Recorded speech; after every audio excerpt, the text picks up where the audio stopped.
Okay, let's read another one. These books are very fun. Like all books, every book is fun in its own way. And we've still got Pearl here, hey, hanging around, having fun. This one again from The Large Family by Jill Murphy, and it's A Quiet Night In. Alright, let's see what this one has to say.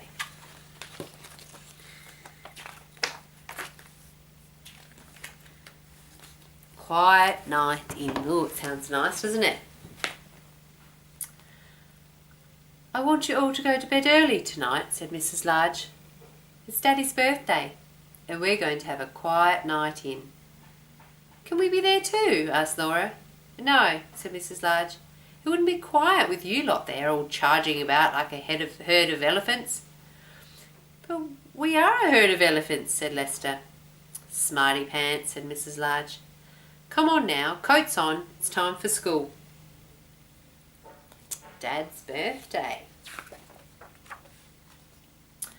That evening, Mrs. Large had the children bathed in their pyjamas before they'd even had their tea.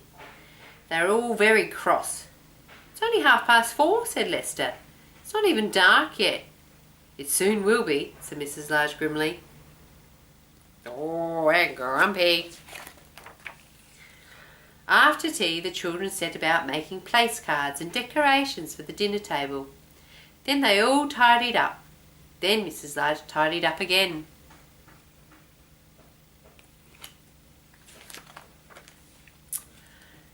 Mr. Large arrived home looking very tired. We're all going to bed, said Lester. So you can be quiet, said Laura.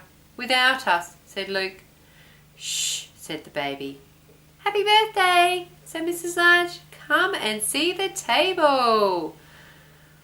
Mr. Large sank heavily into the sofa. It's lovely, dear, he said.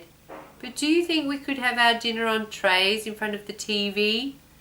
I'm feeling a bit tired. Oh.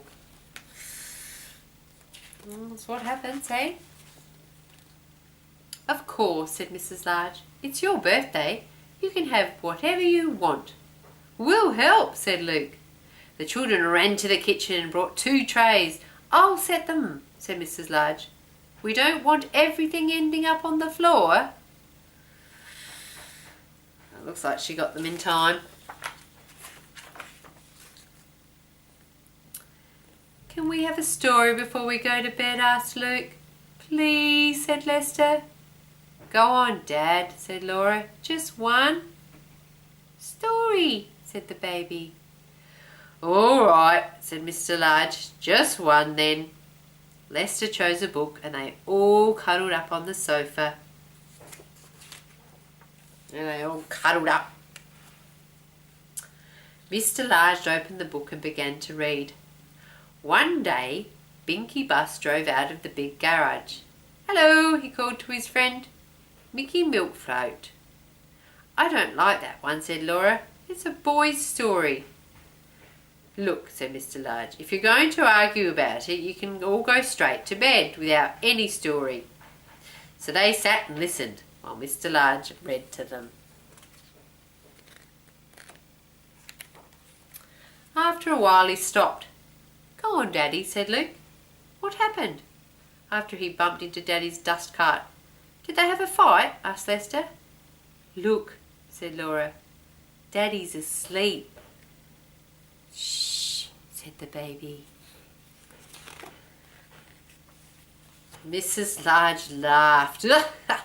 Poor Daddy, she said. Never mind. We'll let him snooze a bit longer while I take you all up to bed. Will you just finish the story, Mum? Asked Lester. We don't know what happens at the end, said Luke. Please, said Laura. Story, said the baby. Move up then, said Mrs. Large. She picked up the book and began to read. Watch where you're going, you silly dust cart, said Binky.